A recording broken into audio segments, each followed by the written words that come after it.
Kasama ko po siya ngayon. Andito po kami sa venue. Andiyan kayo? O sige, pupunta ako dyan ngayon. Ang susunod na programa ay rated PG. Ito ay nangangailangan ng patnubay at gabay ng magulang para sa mga batang manonood.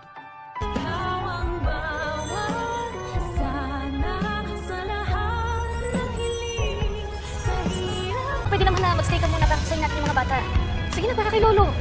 Habang nag-aabang ang lahat sa tuluyang paggising ni Lolo Pepe upang mapirmahan niya na ang last will and testament, ay abala naman itong si Giselle sa pakikipagpatintero at pakikipaghabulan sa kanyang anak na si Justin, na sa kasamang palad ay mababalitaan pa nga ni Giselle sa kanyang kapatid na si Ubeng na si Justin ay papunta na palang Amerika at balak nga ni Eric na hindi na sila muling bumalik ng Pilipinas. Kaya naman sisisihin ni Giselle si Robert kung bakit daw hindi nito sinabi na babalik na pala ng Amerika ang kanyang anak. Wala daw siyang kaalam-alam kaya naman hindi niya matanggap ito. Pero ayon kay Robert ay masakit man, tanggapin na lang ni Giselle na ayaw talaga siyang makita ng kanyang anak. At parang pinapahiwatig ni Robert kay Giselle na mag-move on na lang ito. Pero hindi papayag si Giselle dahil hindi niya kaya. Pero sa kalagitnaan ng kanilang pagtatalong magkapatid ay biglang tatawag itong si Annalyn kay Giselle upang ipaalam dito na mag-uumpisa na ang children's party na taon-taong ino-organize ni Lolo Pepe sa mga bata. Parang tinatamad pa nga si Giselle na pumunta dahil wala naman doon ang kanyang anak. Pero biglang mabubuhayan si Giselle nang sabihin ni Annalyn